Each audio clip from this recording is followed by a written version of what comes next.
So we've come upon halftime here in this NFC Divisional Round matchup as we send you over to our headquarters in Orlando where we check in with Larry Ridley for our EA Sports Halftime Report. Thanks, Brandon, and welcome to the EA Halftime Report. Let's take a look back at the first half. The Cowboys have controlled the flow, but it hasn't given them a big advantage. The Buccaneers won't care how much their offense is on the field as long as they find a way to advance in these playoffs. All right, let's roll the highlights. Midway through the first quarter, it's Jameis Winston with the completion over the middle, and he'll be tackled at the 36-yard line. Buccaneers will stall out and settle for a field goal. About halfway through the second quarter, Prescott's looking for room to run, and he'd go in for the 6-yard touchdown. The lead grows to 4. They take it at the 33-yard line. Prescott's under pressure and will throw the pick. Buccaneers will come away with the football. After the pick, offense comes out now. Bell's wide open, able to make the grab. The Buccaneers up by a field goal. Third down from the 25. Prescott's on point with the throw, and he'll go in for the touchdown. The Cowboys go up by 4. So that's going to do it for us. We'll send you back now to field level for some more playoff football. Both teams appear ready for the fight ahead, and we resume action here in quarter number 3. Fielded about a yard deep. And in hindsight, probably should have stayed where he was as he'll only get back to the 16-yard line.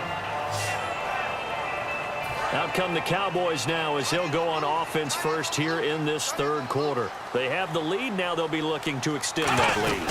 And this is where I enjoy talking about one of my favorite subjects, tendency breakers, or counters as I also like to call them. You've done things in a certain way in the first half, and they've had the ability to see what you've done. They're going to make their adjustment. And he fires one that's intercepted. A great read, and it's picked off.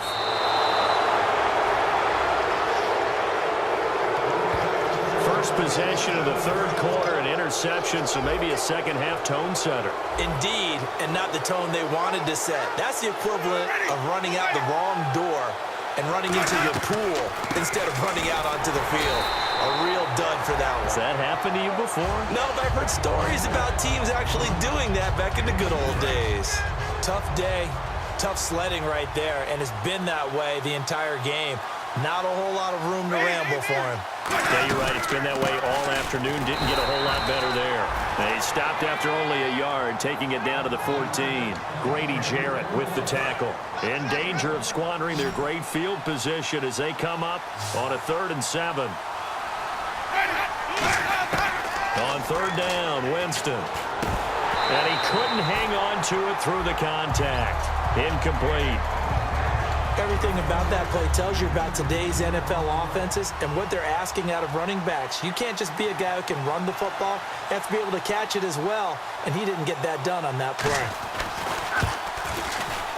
And Aguayo able to knock it through. And the lead is down to 1 now at 14-13. A decent drive there to start the third quarter. They only salvaged 3 out of it, but they do inch a bit closer. Yeah, still lots of time to go in this one. Take the points, move on, and let your defense try to get the ball back.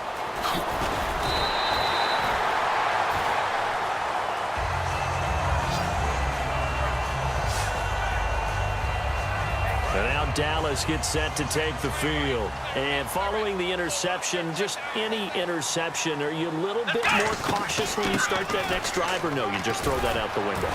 I think you are. I don't think that there's any way you can run back out there and go, totally didn't affect me. Let's just go ahead and be loose with the football again. You're going to take care of it, but you have to be careful about being too cautious because now you can't run any offense at all. Still want to attack. We'll see how they attack